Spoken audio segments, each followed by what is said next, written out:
नमस्कार दोस्तों, स्वागत है आपका एक और दिलचस्प और ज्ञानवर्धक एपिसोड में, जहां हम विज्ञान की दुनिया के ऐसे रहस्यों को खोलते हैं जो हमारे रोजमर्रा के जीवन को प्रभावित करते हैं, लेकिन जिनके बारे में हम अक्सर गहराई से नहीं सोचते।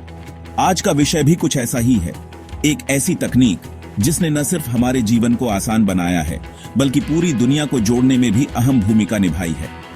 आज हम बात करेंगे एक ऐसे विषय पर जो उतना ही रोमांचक है जितना कि एकदम नया।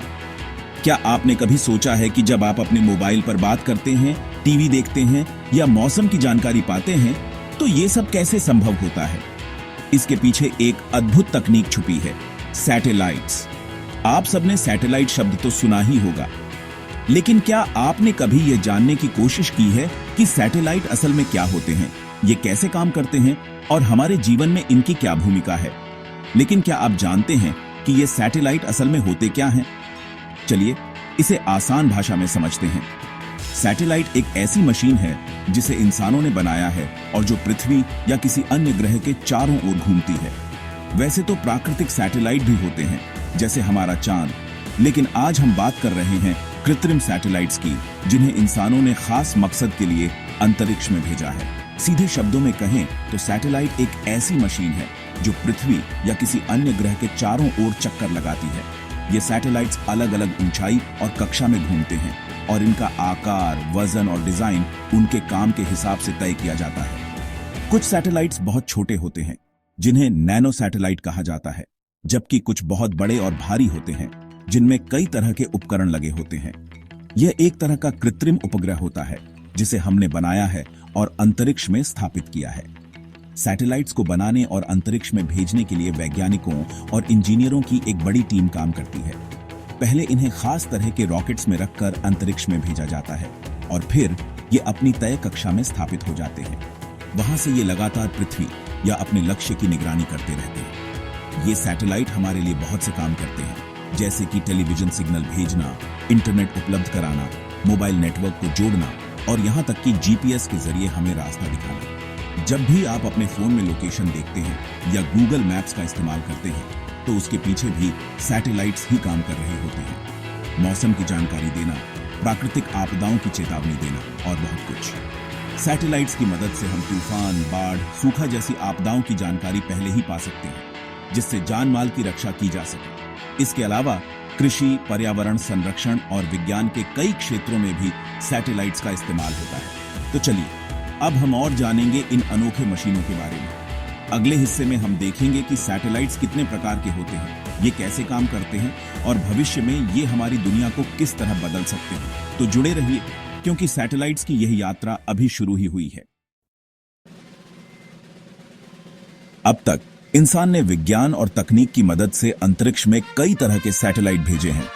ये सैटेलाइट्स अलग अलग आकार, डिजाइन और क्षमताओं के साथ बनाए जाते हैं ताकि वे अपने अपने खास कामों को अंजाम दे सकें। पृथ्वी के चारों ओर घूमते ये सैटेलाइट्स हमारे जीवन को आसान और सुरक्षित बनाने में बहुत बड़ी भूमिका निभाते हैं। हर एक सैटेलाइट का अपना एक खास मकसद होता है। कुछ सैटेलाइट्स संचार के लिए, कुछ मौसम की जानकारी के लिए, तो कुछ नेविगेशन और रिसर्च के लिए बनाए जाते हैं। इनके अलावा भी कई तरह के सैटेलाइट्स होते हैं, जैसे जासूसी सैटेलाइट्स, वैज्ञानिक शोध के लिए सैटेलाइट्स और पृथ्वी की निगरानी करने वाले सैटेलाइट्स। सबसे पहले बात करते हैं कम्युनिकेशन सैटेलाइट्स की। ये सैटेलाइट्स हमारे लिए फोन, टीवी, इंटरनेट और रेडियो जैसी सेवाएं उपलब्ध कराते हैं। जब भी आप किसी दूर देश में अपने दोस्त से बात करते हैं या ऑनलाइन वीडियो देखते हैं, तो इसके पीछे कम्युनिकेशन सैटेलाइट्स का ही हाथ होता है। ये सैटेलाइट्स पृथ्वी के अलग अलग हिस्सों में सिग्नल भेजते और रिसीव करते हैं, जिससे हम बिना किसी रुकावट के संवाद कर सकते हैं। इनकी मदद से हम दुनिया के किसी भी कोने में, चाहे वह पहाड़ हो या रेगिस्तान, आसानी से संपर्क कर सकते हैं। कम्युनिकेशन सैटेलाइट्स ने पूरी दुनिया को एक दूसरे के करीब ला दिया है। अब बात करते हैं वेदर सैटेलाइट्स की। ये सैटेलाइट्स लगातार पृथ्वी के मौसम पर नजर रखते हैं। ये बादलों की स्थिति, तूफानों की गति और बारिश के पैटर्न को मॉनिटर करते हैं। इनकी वजह से मौसम विभाग समय रहते हमें चेतावनी दे सकता है, जिससे जान माल की सुरक्षा होती है।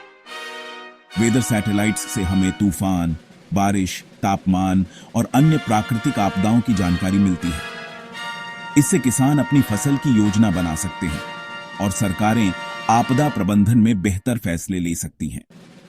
तीसरे प्रकार के सैटेलाइट्स हैं नेविगेशन सैटेलाइट्स। ये सैटेलाइट्स हमें रास्ता ढूंढने में मदद करते हैं। जब भी आप अपने मोबाइल या कार में जीपीएस का इस्तेमाल करते हैं तो ये सैटेलाइट्स ही आपको सही दिशा दिखाते हैं। जीपीएस जैसे सिस्टम इन्हीं नेविगेशन सैटेलाइट्स के कारण काम करते हैं। इनकी वजह से हवाई जहाज, गाड़ियां और यहां तक कि पैदल यात्री भी अपनी मंजिल तक आसानी से पहुंच सकते हैं। इसके अलावा वैज्ञानिक रिसर्च, जासूसी और पृथ्वी की निगरानी के लिए भी खास सैटेलाइट्स बनाए जाते हैं। कुल मिलाकर सैटेलाइट्स ने हमारी दुनिया को जोड़ने, समझने और सुरक्षित रखने में क्रांतिकारी बदलाव लाया है। भारत ने भी अंतरिक्ष में अपनी जगह बनाई है। आज हम बात करेंगे उन मिशनों की जिन्होंने भारत को अंतरिक्ष विज्ञान के क्षेत्र में अग्रणी देशों की कतार में खड़ा कर दिया। भारतीय अंतरिक्ष अनुसंधान संगठन यानी ISRO ने अपने वैज्ञानिकों की मेहनत और लगन से कई ऐतिहासिक उपलब्धियां हासिल की हैं। इन उपलब्धियों में सबसे खास हैं चंद्रयान मिशन, जिनकी वजह से भारत ने चांद की सतह पर अपने झंडे की छाप छोड़ी है। चंद्रयान मिशन इसका एक बड़ा उदाहरण है। चंद्रयान मिशनों ने न सिर्फ भारत की वैज्ञानिक क्षमता को दुनिया के सामने रखा, बल्कि अंतरिक्ष अन्वेषण में भी एक नया अध्याय जोड़ा। इन मिशनों के दौरान भारतीय वैज्ञानिकों ने कई चुनौतियों का सामना किया, लेकिन अपने दृढ़ संकल्प और तकनीकी कौशल से हर बाधा को पार किया। चंद्रयान मिशन ने भारत को वैश्विक अंतरिक्ष मानचित्र पर मजबूती से स्थापित किया। चंद्रयान एक भारत का पहला चंद्र मिशन था, जिसने चांद पर पानी की खोज की थी।